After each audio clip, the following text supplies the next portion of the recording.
নমস্কার, কৃষ্ণা টক্স বাংলা চ্যানেলে আপনাদের সকলকে অভিনন্দন জানাই।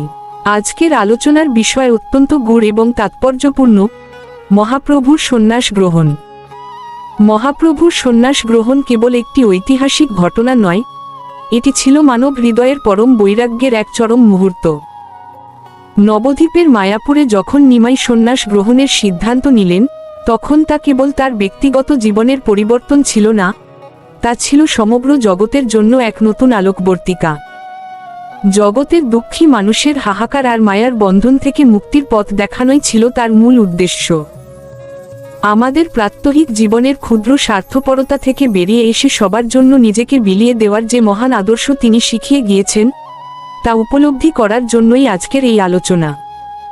এমন আরও আধ্যাত্মিক ও জীবনমুখী আলোচনা শুনতে আমাদের চ্যানেলটি সাবস্ক্রাইব করুন এবং বেল আইকনটি প্রেস করে রাখুন।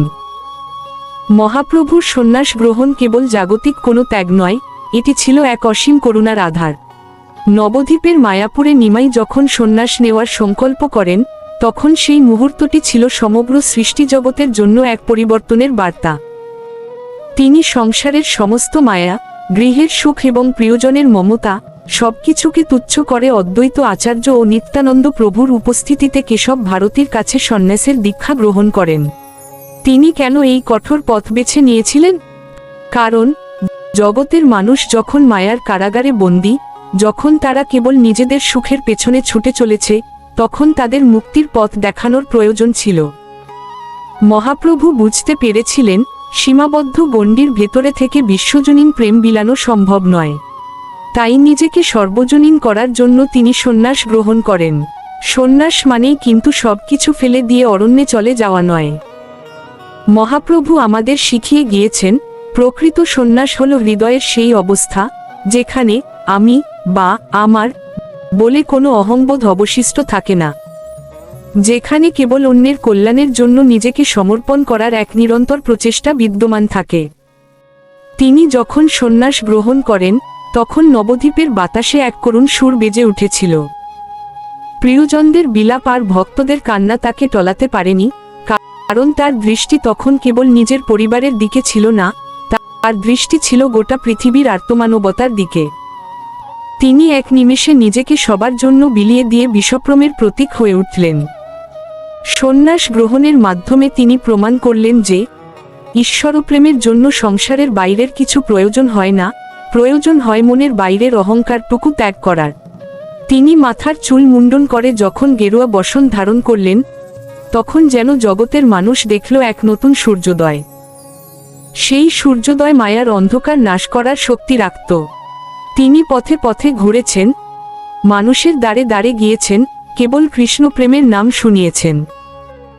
তার এই সন্ন্যাস গ্রহণ আমাদের শেখায় যে প্রত্যাগী হল ভোগের চেয়ে বড়। যখন আমরা কোনো কিছু ত্যাগ করি, তখনই আমরা প্রকৃত অর্থে কোনো কিছু পাওয়ার যোগ্য হই। মহাপ্রভুর সন্ন্যাসের মাহাত্ম্য এখানেই যে তিনি নিজে সব হারিয়েও সবাইকে সবকিছু দিয়ে গেলেন। তিনি দেখালেন যে মানুষ চাইলে তার হৃদয়ের গণ্ডি বাড়িয়ে অসীম করে তুলতে পারে। সন্ন্যাস গ্রহণের সেই মাহেন্দ্রক্ষণ আজও আমাদের হৃদয়কে স্পর্শ করে।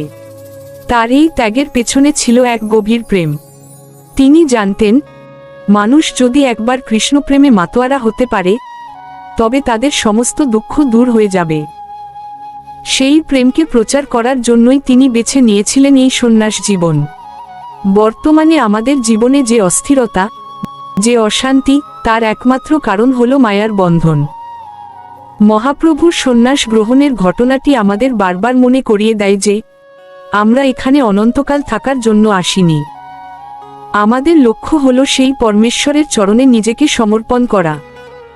আমাদের দৈনন্দিন জীবনের প্রতিটি ছোট ছোট ত্যাগও যদি আমরা মহাপ্রভুর আদর্শে করতে পারি, তবে আমাদের জীবন ধন্য হয়ে উঠবে।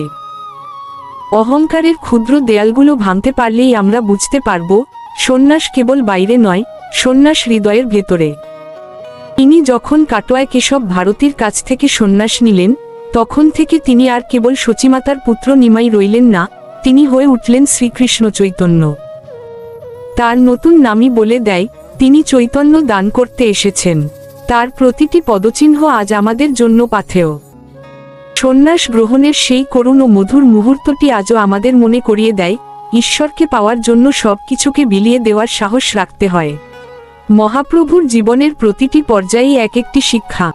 সন্ন্যাস গ্রহণ সেই শিক্ষার এমন এক অধ্যায় যা আমাদের শেখায় কিভাবে নিজের ভেতরের সবটুকু অহংকার বিসর্জন দিয়ে অন্যের কল্যাণে উৎসর্গ হতে হয়। আমাদের জীবনের প্রতিটি মুহূর্তে আমরা যেন সেই সন্ন্যাসের আদর্শ মনে রাখি। সাংসারিক জীবনের ভেতরে থেকেও কিভাবে নির্লিপ্ততা থাকা যায় সেই পথই তিনি দেখিয়ে গিয়েছেন। মহাপ্রভুর এই মহান সন্ন্যাস গ্রহণ আমাদের জীবনের প্রতিটি ধাপে সত্য, প্রেম এবং ত্যাগের পথে চলতে উদ্বুদ্ধ করুক। আমাদের জীবন হোক ত্যাগের মহিমায় উজ্জ্বল। শ্রী মিলন দেবনাথ। হরে কৃষ্ণ।